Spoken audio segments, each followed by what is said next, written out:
Yeah. Hi, everyone. Thanks so much for joining us. My name is Molly Carmichael. I'm the communications manager at the League of Women Voters of Wisconsin. And this is media relations and writing training. We're also joined by Matt Rothschild from Wisconsin Democracy Campaign and Aaron Bloodgood from Wisconsin Conservation Voters. This meeting is being recorded and we have closed captions enabled if you want to click the CC icon at the bottom of your screen. And feel free to introduce yourself in the chat.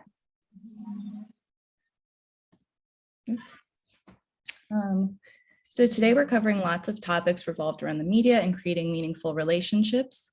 So in order, we'll cover building relationships with journalists and engaging with the press, overcoming writer's block and some tips for that, how to write an op-ed, and a brief writing exercise.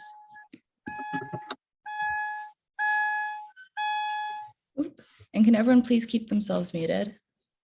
And we'll do questions and answers at the end of each section, and also more general at the end, so feel free to drop those in the chat. So why is media coverage important? So it helps you build media relationships. It's useful for everyone, not just communication specialists. You don't have to be a PR person or even like a staff person. Anyone can build these relationships and work with journalists. It gets the word out about your campaigns and helps you spread your organization's mission. You can also work with journalists to make sure that they're shining light on important stories and getting the correct information out there. And then it's a really great way to leverage your organization and spread the word. An article in a statewide publication is equal to tens of thousands of dollars in ad revenue. And Aaron, I can't remember who that quote is attributed to, but that is exactly correct. Shout out to Ryan Billingham. And again, just for people still trickling in, we'll do questions and answers, so feel free to put those in the chat.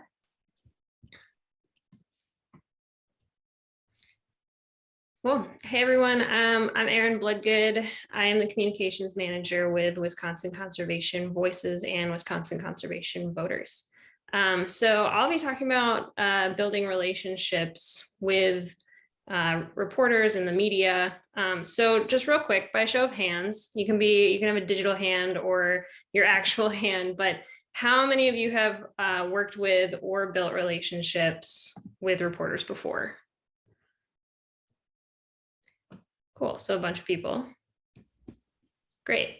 So you can lower your hands. Now by a show of hands, how many of you have built relationships with people in your neighborhood or in your community before? I would assume almost everyone in here. Cool, thanks for doing that. So basically the point of me asking those questions is that they're the same thing. When I first started working with the media, I thought, okay, what's the big secret behind working with reporters? How do I build relationships with reporters? It seemed like such a scary thing to me, but it's not. They are people. So we'll talk real quick about this now. Molly, you can click through, but things to know about reporters is that they are people. It's building relationships with them is like building a relationship with anybody else. Other things to know is that reporters have tight deadlines.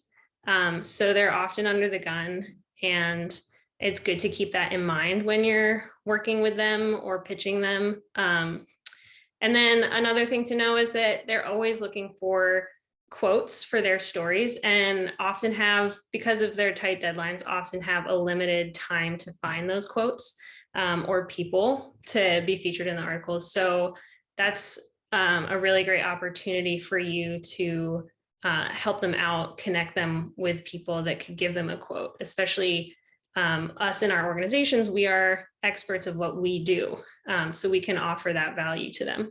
And then one other thing to know is that reporters often follow a beat, which is journalists speak for, they often write about a certain topic.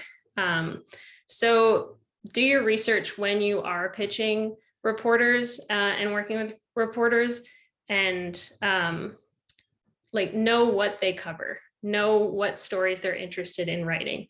It's just, you'll be more successful when you are pitching stories to them. We can go to the next slide.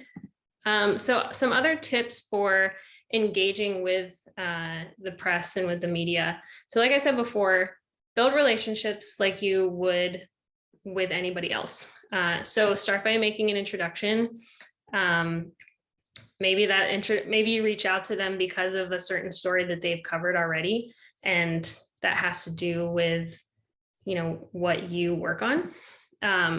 So make an introduction, get coffee, get to know them, ask them how they like to be communicated with, what issues they cover, things like that. And then most importantly, like you would with any other relationship, build trust and offer value to them before making an ask. So offer to connect them with people in your organization that might be able to offer them a great quote for a specific story they're working on, or kind of be the go-to person that they think of who, you know, you can connect them with other people. You can answer their questions when they come up. So next thing I'll mention is when you're pitching a reporter, pitch individual journalists rather than a publication, because obviously they have certain topics that they cover. So think of them as people rather than pitching a general story to a general publication. You're just more likely to get a story picked up if you're working with other people. Also, personalize your communications.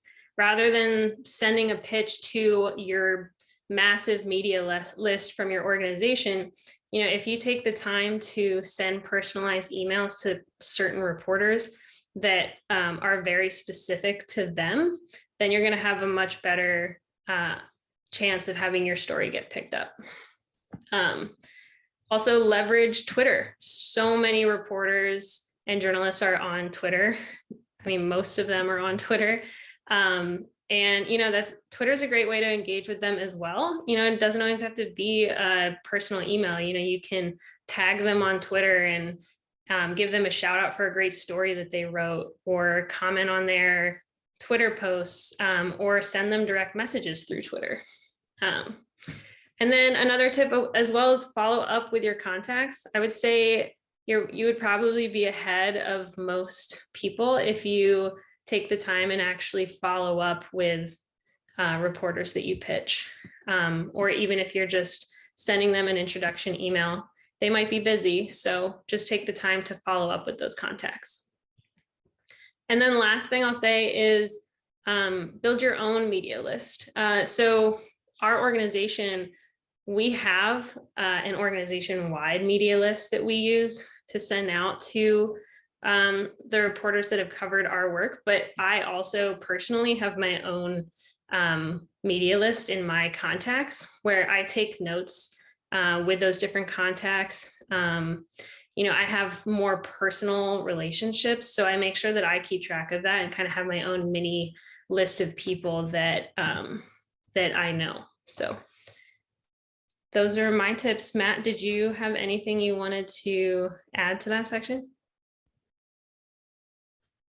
Matt, I think you're muted. I'm going to amplify on some of your great points, Aaron. I'm Matt Rothschild. I'm the executive director of the Wisconsin Democracy Campaign.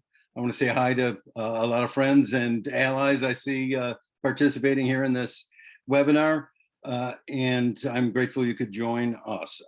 The main point I want to make, and I was a journalist for 35 years at the Progressive Magazine and Multinational Monitor before that, is help reporters and producers do their job. And if you help them do their job, they'll keep coming back for more from you or from your organization, which is what you want.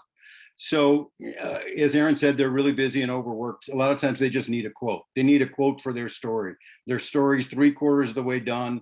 They need a quote in the next 10 minutes because journalists always need quotes. They can't say what they really feel. They want to find someone who will say what they really want to say. And so they want to get a quote, or they want to get a quote from an expert in the field because their editors are demanding that they have quotes in their story. And so when they call you, if you're with an organization or if you're if you have a special knowledge in some area, and you can give them a quote right away, that's ideal. If you can't, if you're caught off guard or you're busy doing something else, or you're just stumbling in your mind to figure out what the best quote is, say, I'll give you a quote in 5 minutes. I'll send you a quote by email in 5 minutes. What's the email? And make sure you send it to them in 5 minutes. And if you send them a good quote in 5 minutes, they'll be delighted. And the next time they have a story in your field, they'll come back to you. If you don't give them a quote in 5 minutes, if you never give them a quote that day, they'll never come back to you. If you give them a quote 3 hours late, that's not going to help them either. So you've got to really jump when they're ready, if you can. If there's more time, if you're selling a longer story to them, give them the background information that's useful, give them several people to contact, emails, cell phone numbers. And also, if you've got a big story, sometimes it's helpful just to go to one journalist on their beat and give them an exclusive. Say, here's an exclusive story we want to release to you at the Journal Sentinel or the State Journal or the Associated Press. We want to give it to you for for a Sunday release or a Monday release, and give it to them, several days ahead of time with a lot of contact information so they can do the background reporting on it, and make sure the people whose names you give them will be able to talk and give them the information they need and give them quotes when they need them too. So the last thing is,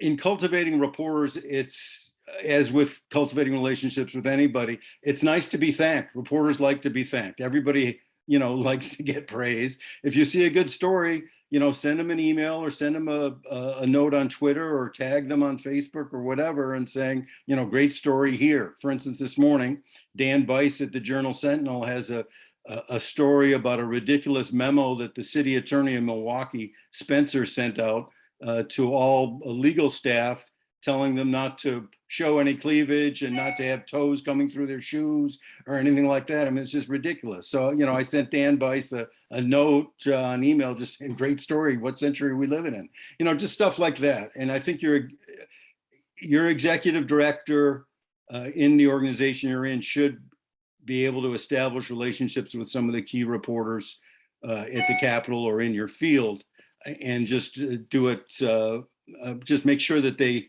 know who the reporters are and that they interact with the reporters on Twitter and Facebook. I think that's important.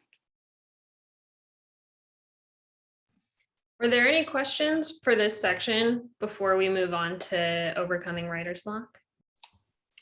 I don't see any questions in the chat. If anyone has any questions after this first part of the presentation, feel free to raise your hand or drop in the chat. But I think we can move on. So this is overcoming writer's block, which is something that I've been trying to convey to people for a long time. I used to do writing clinics when I was at the Progressive and at the Progressive Media Project.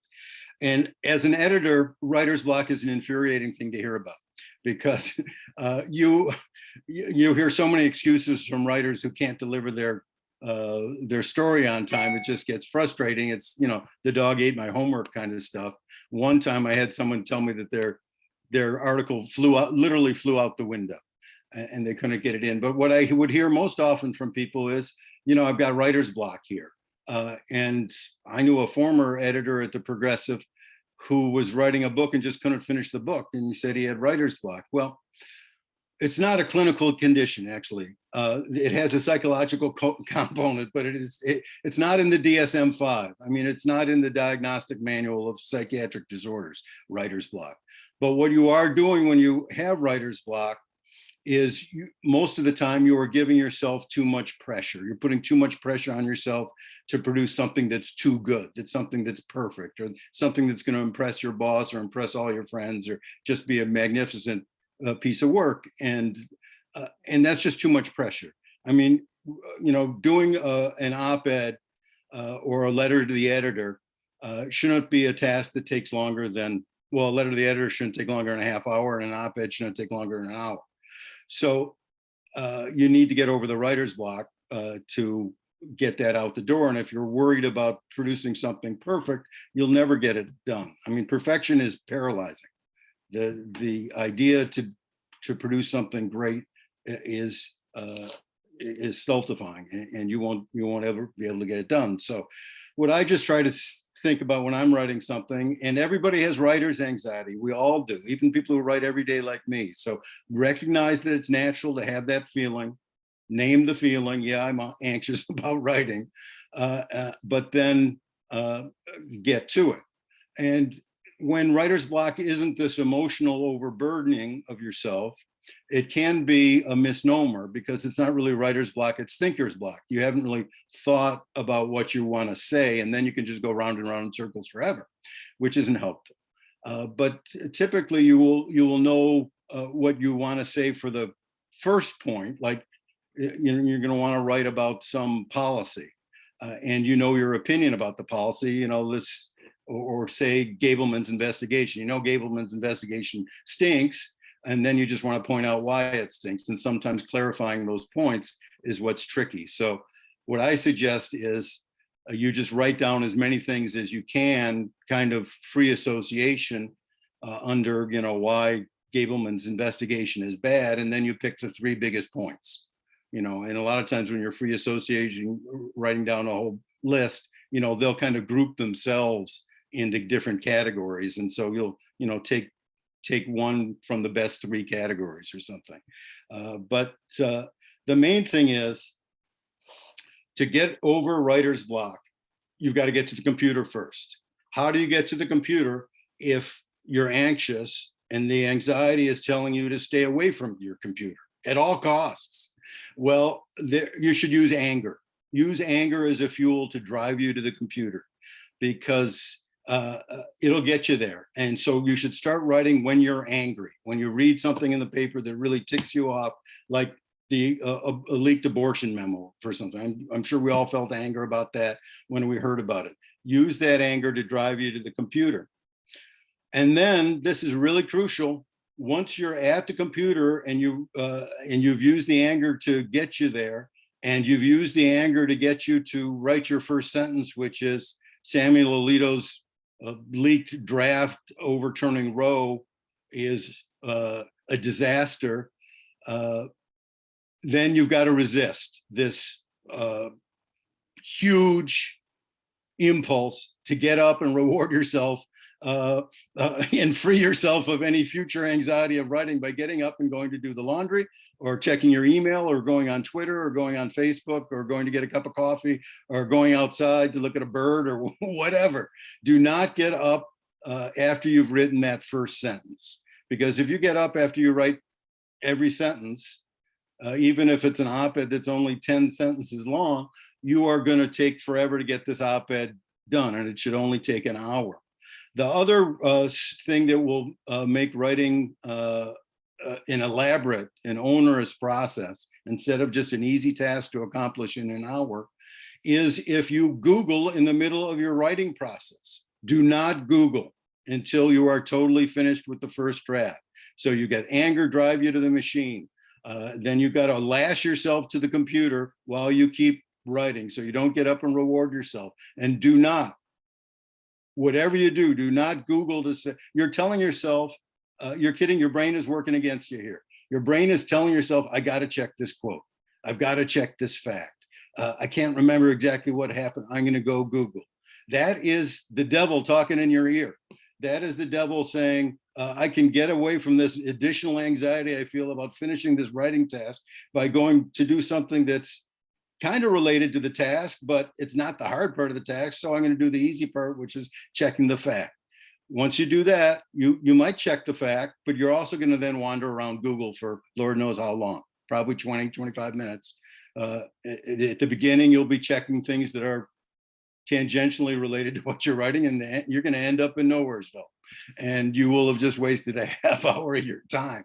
So do not Google until you're done with the draft. You can put in parentheses, check fact, check quote, or whatever, but you've got to go all the way through, and then you can check anything you want. But basically, go easy on yourself. Use anger to get you to the computer. Don't get up until you finish that draft. Don't Google. Don't reward yourself until you're done. And you can knock this out in an hour.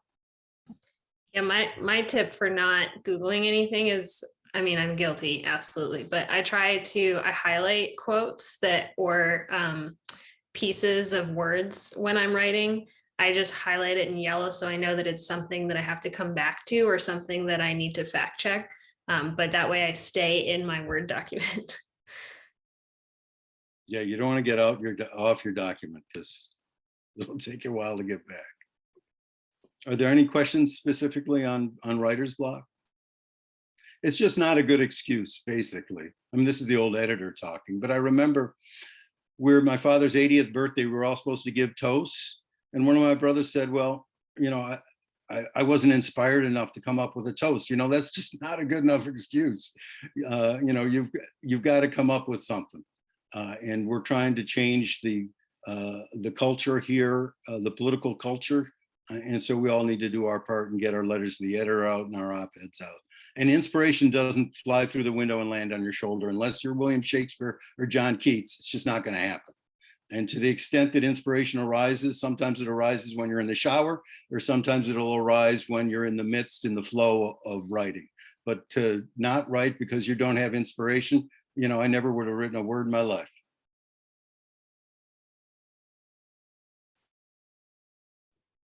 I don't see any questions. Again, if anyone has any questions about writer's block, feel free to raise your hand, or you can just unmute yourself and ask.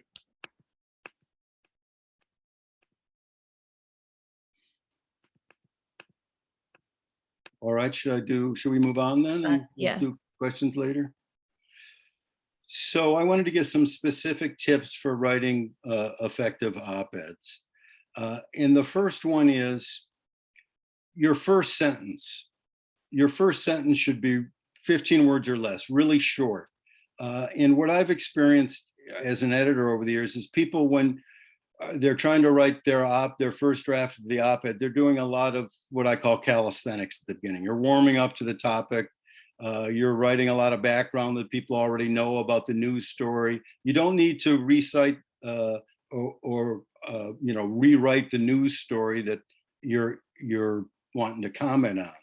You want to just give the subject, you know, Samuel Alito's decision, and your attitude toward it, you know, is terrible. You know, that's enough. I mean, you might want to pretty it up a little, but it doesn't need to be much prettier than that.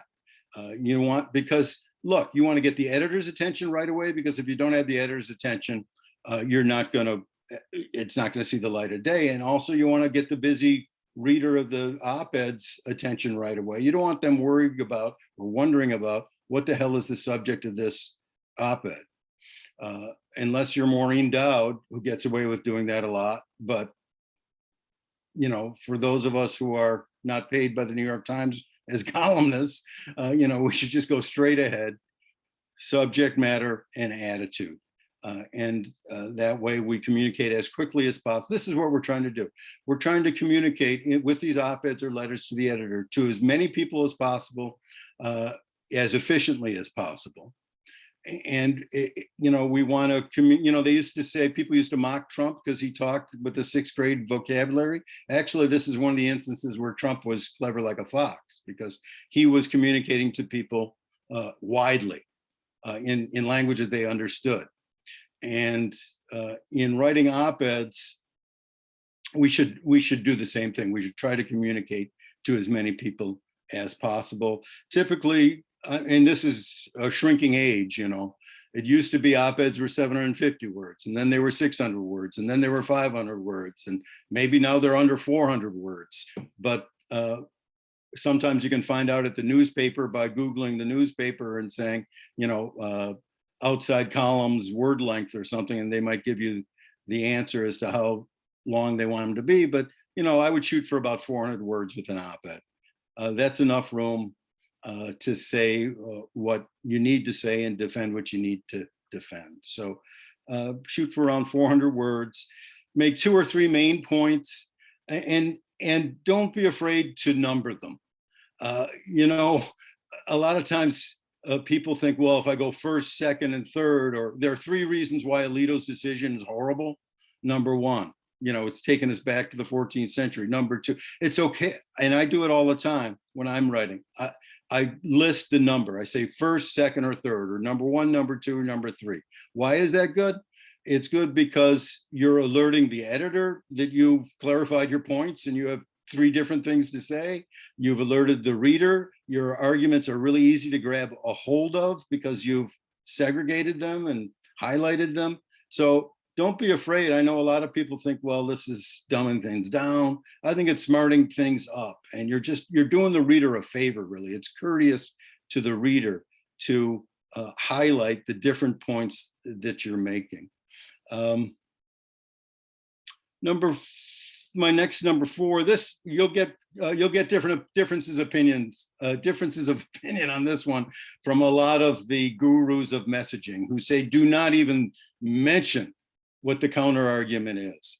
The point there is, and I understand it, is even by mentioning, for instance, there's no such thing as voter fraud, you are reinforcing the idea in a lot of people's head that actually there is voter fraud. The mind works in weird ways that way. So maybe you want to forget this one. I come from a family of lawyers. My grandfather was a lawyer. My father was a lawyer. I got 3 older brothers who are lawyers. I like arguments. I like counter arguments. I like to get in there and rebut and point out the foolishness of the other side. One of the reasons is because if you don't, it's as though, you know, the editor or the skeptical reader is going to say, wow, this person must be in Never Never Land if they've never heard of the counter argument to this point. And so I like to, do away with that. But take your pick on that one. The next one, though, is really important. Use short words, small words, and short paragraphs. Short paragraphs in journalism means 1 sentence or 2 sentences max. Do not write a long paragraph like you're writing a college essay. This is not a good time to imitate Samuel Beckett. You want to have really short paragraphs in journalism. And the smaller the word, the better. This goes back to, Trump's ability to communicate. If you don't need to say problematic, you can say bad. There's no reason not to use the shorter word. And what's the difference between problematic and bad? That's cutting the bologna pretty thin. So, use the short words. Don't show off your SAT vocabulary here. You don't want to turn people off. People run away from big words that they don't understand.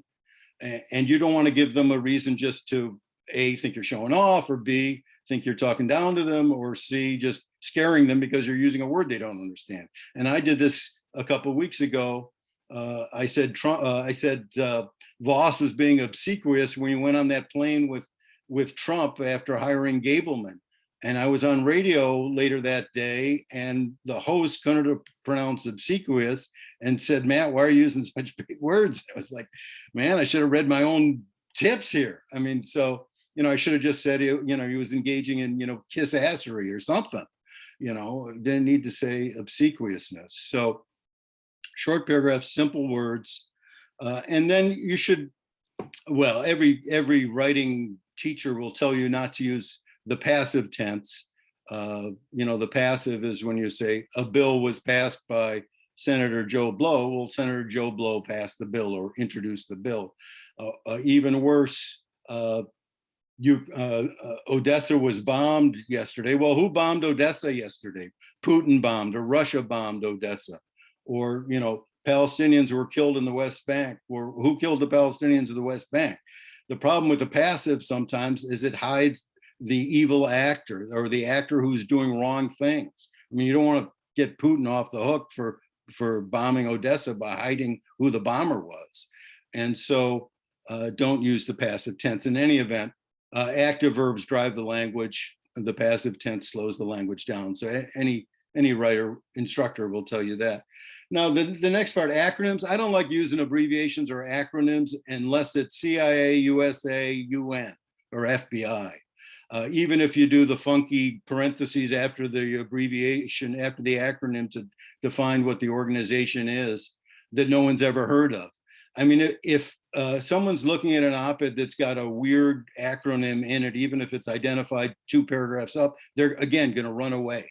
They don't want to be hit with something that is totally unknown to them. So don't use acronyms. Jargon, we all have jargon. Nonprofits have jargon. Lawyers have jargon. Lefties have jargon. Academics have jargon. recognize when you're speaking in jargon and try not to get that into your op-ed. Speak in plain English so that your neighbor who's not super political or hyper, super educated will understand. And then the next part is, this is about, again, relates to getting over writer's block. You've got to get this sucker out the door, and you got to get it out the door quickly. And so if you want it to be perfect, you were never going to get it published in time. There are, in any daily newspaper, there are 10 stories that could be op-eds. If you don't write your op-ed in the next 24 hours, there's going to be 20 stories that the editor could choose op-eds on. And if you wait 4 days, there's 80 stories that he could choose op-eds on. So you need to get it out quickly, or the hook, as we say in journalism, will fall off. And the reason for the editor, for him or her publishing your piece, will have vanished because they're on to new stories, and it's an old story. Even now, the Alito thing may be a little old. So you gotta write quickly and get the op-ed out the door. I think within 24 hours of the event that sparks you to write it. There is an exception I'll get to at the end, but again, you want to do things fast. Fast and good is fine. Fast and good is great. Writing the great op-ed won't work. So, and then the next one is, this is a messaging thing that you'll get from any messaging person, is end on a high note echoing American values, the best of American values: freedom, justice, equality, liberty. Try to get on the moral high ground there at the end. You got to do that. You got to appeal to the people the best way you can, as far as, America's a better country than this. We shouldn't solve our problems with violence, or we need to be open to rational thinking if our democracy is supposed to work. Whatever it is, end on a high note that is most widely shared by your audience. And then here's something for whatever you're writing. If you're writing a poem, if you're writing a short story, if you're writing a paper, or if you're writing a letter to the editor or an op-ed, read it aloud. Now, these op-eds are 400 words. Letters to the editor are max 200 words. It'll take you all of 2 minutes to read this aloud. And every week I do two-minute radio commentaries on a Monday morning that run in Madison on WMUU. And the thing about the brain is that your ears will hear things that your eyes won't see. It's a weird thing, but it's totally true. I'm reading, I will have typed up my little script, and then I rehearse my little script before I read it into with the news director through a Zoom. And while I'm rehearsing it, I'm stumbling. I'm stumbling on a sentence. I'm stumbling on a sentence, not because I don't know how to read, but I'm stumbling on a sentence because there's a problem in the way I've written that sentence that I didn't notice with my eyes, but my ears are picking it up. So I will go back to that and fix that sentence. Maybe I repeated a phrase that I used, 2 paragraphs before, or maybe I have a typo in there, which happens a lot. But a lot of times you don't trip when you're reading. You don't trip when you're writing. You trip when you're reading it aloud. And notice where you're tripping, and then go back and fix it. It's really crucial. The other thing about reading it aloud is, I said to use anger to drive you to the computer. When you're reading out loud, you will hear the anger, and it may be too loud, and then you can turn the volume down. You don't want to be screaming, using exclamation points, using all caps when in the text that you're going to submit to an editor. You want to tone it down a little so you're not screaming at people. You want to convince people by the logic of your argument and the way you resonate with their values. But you don't want to, you're not going to win them over just with the volume of your rhetoric. So turn the volume down a little bit toward the end. The last thing is, you can all plan for an op-ed ahead of time by looking at a calendar and thinking of anniversaries or holidays or famous birthdays, and write an op-ed about that. You can, Memorial Day is coming up. You could have an op-ed on Memorial Day. July 4th is coming up. You could have an op-ed on that. And this is a way to get your issues, or Earth Day, if you're conservation voters. I mean, Earth Day is coming up, and so you should have an Earth Day op-ed. And again, you're helping the editors solve their problems. They want to have an Earth Day op-ed too. And actually, they want to solve that problem a week ahead of Earth Day, just so they can say, okay, I don't have to, I've already solved that problem. And sometimes it's the first person in the door wins. They need a July 4th op-ed, they need an Earth Day op-ed. If you give them one a week ahead of time, they're going to grab it and just put it into type, and it's going to be ready to go. Or get an illustration for it. That's an old expression, put it into type. But anyway, you will solve that problem. And so when you're using these current events, or Martin Luther King birthday, for instance, or Lincoln's birthday, or anniversary of the Gulf War, anniversary of the Afghan departure, or whatever it is, you can plan for these op-eds ahead of time, and that really increases your odds of getting it published. So use the anniversaries, holidays, and birthdays as pegs, as we say. That's jargon. That's op-ed jargon, a peg. But anyway, that's what you're doing.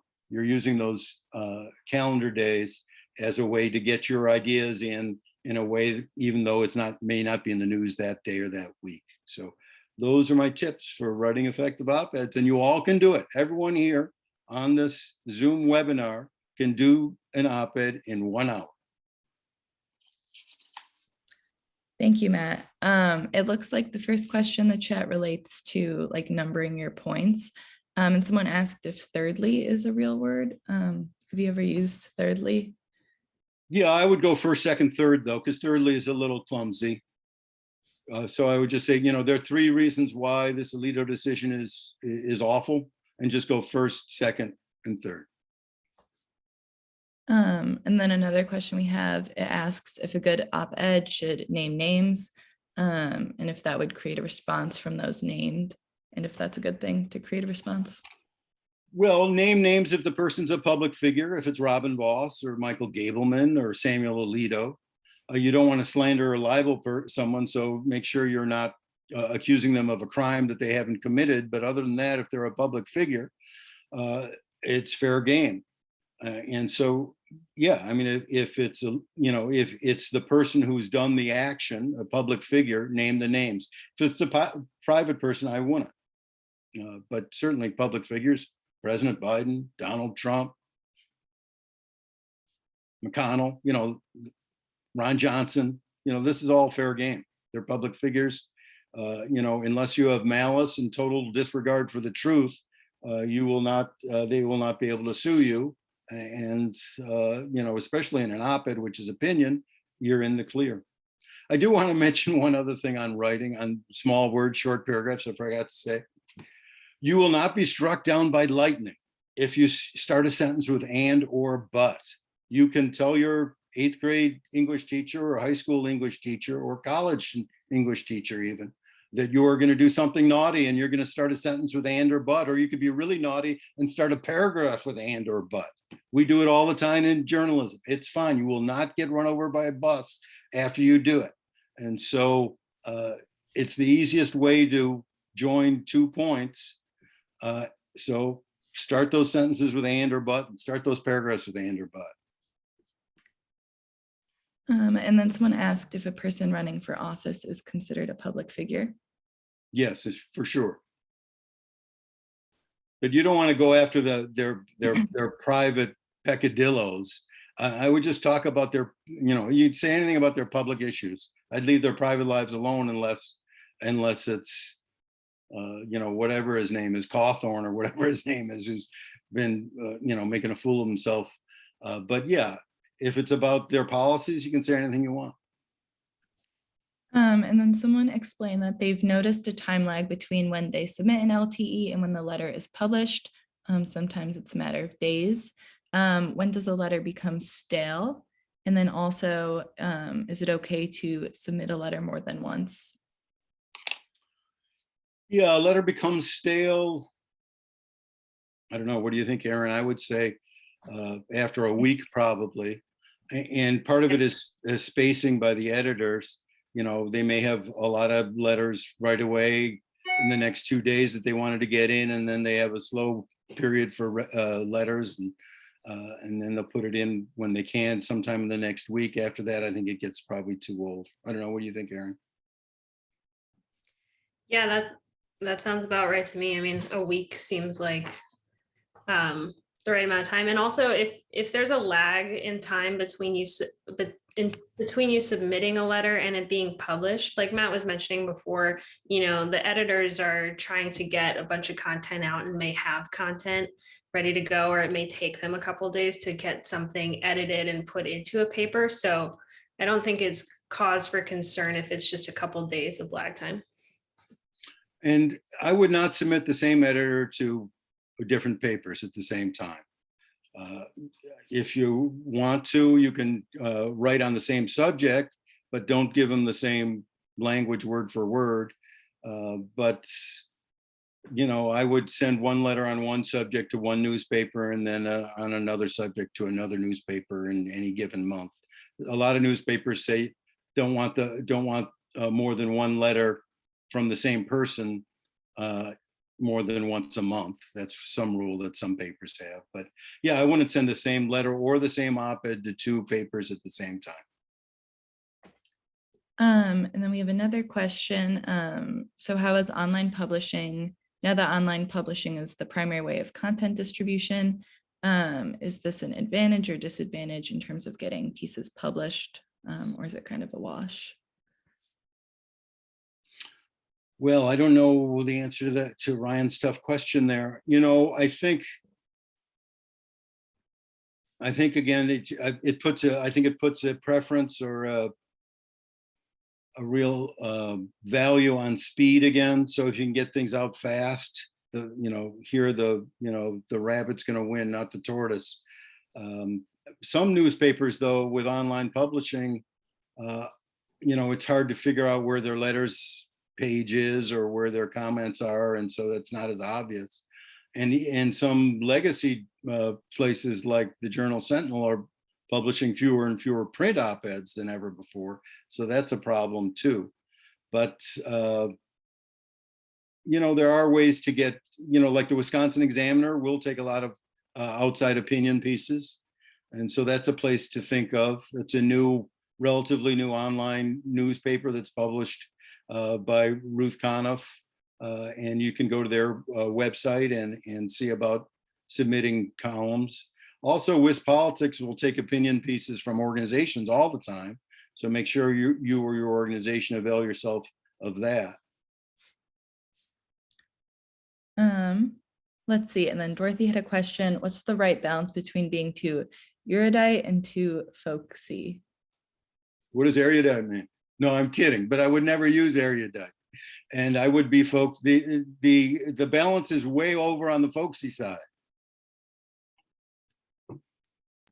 Matt, my question for you, I have pitched op-eds before prior to writing them because I know that there's a specific event coming up. For instance, the Earth Day op-ed that we put out, I actually pitched to the editor before writing it and pitched the idea, but I've also written op-eds before and submitted them written. Do you find more success in one or the other? I like the first step, pitching an idea, especially if it's one of these anniversary ones. You want to get a yes, not a yes that they'll publish your piece, but a yes that they'll take a look at it.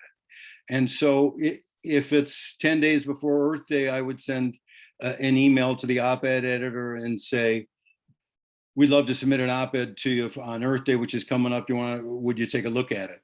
And then, any but the most crusty editor is going to say, yeah, I'll take a look at it. And, it's no sweat off their backs that they're going to take a look at it. But you already have gotten them to say one yes, which is a big plus. And then make sure you send it to them a week ahead of time, like you said you were gonna, or the next day, like you said you were gonna. And the chances then of them publishing it are really high. And then we have a question from Peter. So going back to tips on building relationships with reporters, are there different or additional things to consider when building relationships with editors? Matt, do you have something to say? I personally think, you're still with the premise of you're building relationship with people. But go ahead, Matt. Well, I'm just mainly going to repeat what you said already on the one sheet of tips that I put together on this a while ago. I mean, I think your executive director or your comms specialist should ask to meet with the journalist covering your beat. And if you're in Madison, with the Capitol reporter, just because those people are crucial for the coverage of your stuff. Especially if it's a new reporter, there's been a ton of turnover at the State Journal, who's their Capitol reporter. And every time they get a new Capitol reporter, I ask to meet with that Capitol reporter. And during COVID, it's been harder, but I would, do an email meet anyway. And it's just a way for them to get to know you, other than you don't want to send out, as Aaron said, mass emails, blanket to your email list. 3 times a week, I'm sending out personal emails to Patrick Marley, to Molly Beck at the Journal Sentinel, to Mitch Schmidt and Alex Schur at the State Journal, and to Scott Bauer and Todd Richmond at the AP.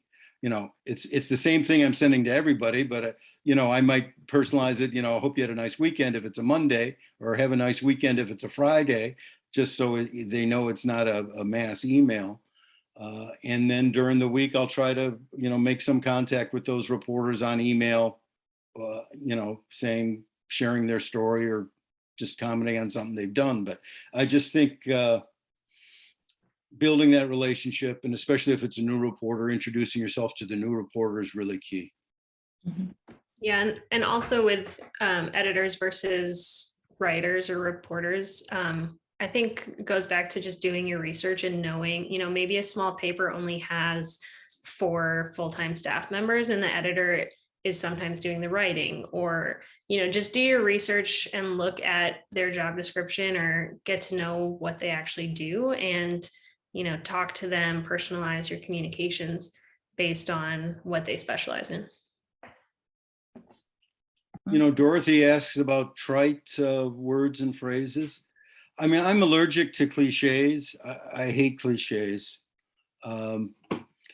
So if you can play with a cliche, use it. I mean, like, the greatest thing, I'll never say the greatest thing since sliced bread. I say the greatest thing since the SOS pad, or, you just mess with the cliche a little bit and it gives it a lot more life. It's not against the law to use a cliche. It's how people talk and you are communicating.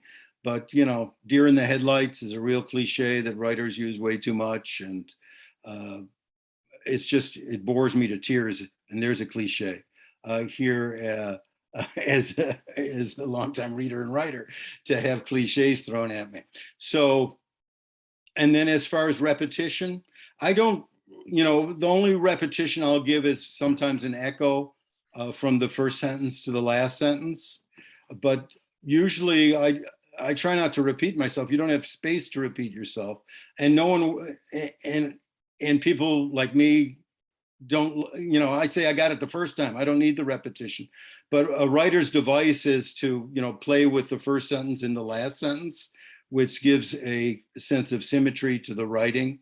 And so if you can do that, that's kind of a little trick of the trade. Awesome. We should probably move on to the next section just so we don't run out of time, but feel free to keep putting your questions in the chat.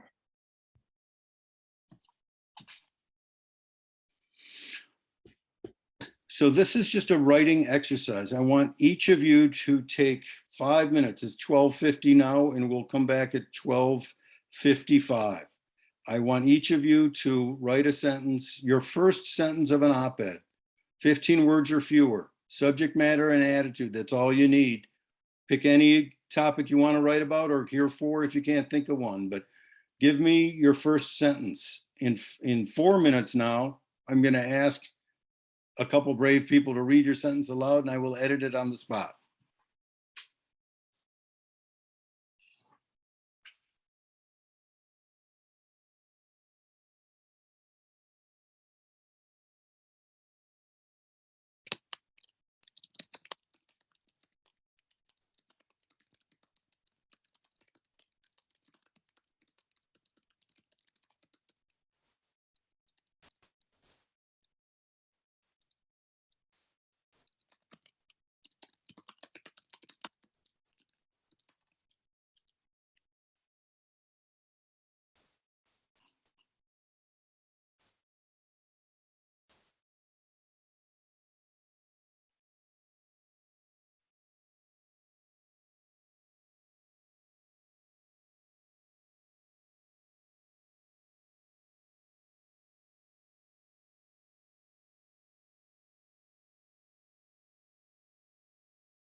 Okay, there are a couple that were put in the chat, but let's have just one or two people unmute yourself and read me your first sentence. I'll read mine. Excellent. In 2022, women should be judged on the job performance rather than by their clothing or wearing of pearls.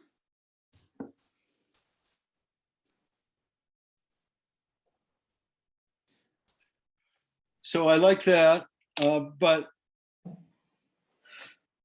I'd rather get the actor in here who is doing the judging, the bad judging. So there's a passive should be judged by. And so if you're talking about that city attorney in Milwaukee, I'd rather I'm talking about Gableman. All right, if you're talking about Gableman, I'd rather have Gableman in there. So how would you lead it off? Michael Gableman was acting disgracefully when he was criticizing a public servant's attire or a something like that. But what if you want to get the bigger message across that it's time to quit judging women on clothing and jewelry and be judging them on job performance? You know, I like we've worked too long too. No, I get it. And that point needs to be in there at the top. And also it's time to, by the way, is a pretty useful way to, typically I'll save that for the end, but you can use that at the beginning too. But it's a good ending. It's time to whatever. Oh, but okay. Yeah, it's just the passive. See, the reader doesn't know that this is about Gableman. Right. And you know, Gableman acted disgracefully with his sexist comments about the administrator at the Wisconsin Elections Commission. I think that would get to the point best. Is there one more volunteer?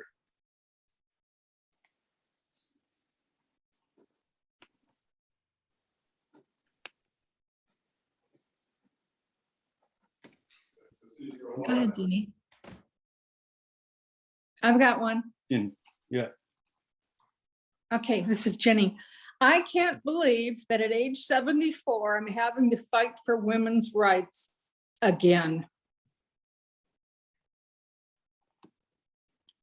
You know, I like that because of the strong personal voice there.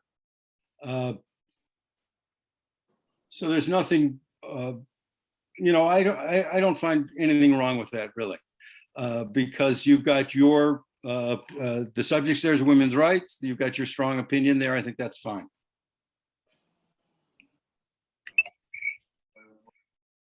I'll state one. Outlawing abortion is more unhealthy and less practical than prohibition laws were. Dorothy, I like that. There just might be a little too much going on. I'm glad that you dropped the certainly that you had written in the chat. Outlawing abortion is more unhealthy and less practical. There's just a lot going in there. I would simplify that. I don't think I would bring prohibition in there. And I would just say that outlawing abortion is unhealthy and impractical. And that way you don't have to do, because by having that first sentence, you're going to be required then to go into some comparison with prohibition, which I think is going to take you too long. And you just want to stress that outlawing abortion is going to be unhealthy and impractical. Those are the 2 points you want to make, and you can make those without bringing in prohibition. So I try simpler is always better for op-eds, especially for first sentences.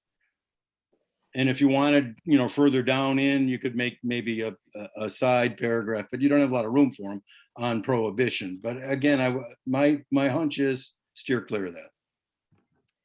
Got it. Point well taken. Now, Pamela and a couple other people have given first sentences that start with a question mark. Rhetorical questions. Generally, editors kind of are allergic to rhetorical questions at the beginning of op-eds. So I would just steer you against doing it. I tend to be more permissive about that, but note that you may be giving yourself a disadvantage by starting with a rhetorical question, because of a lot of op-ed editors, got their training where it was a taboo to start something with a rhetorical question. Awesome. It looks like we're at the hour mark. Thank you all so much for joining us today. We'll follow up over email with a recording of this webinar, also all of the resources we shared and our contact information. Thanks, everyone. It was a lot of fun. Thank you so much. Thank you all for coming. Really appreciate it.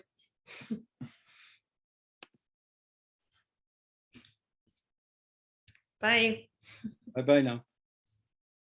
Bye.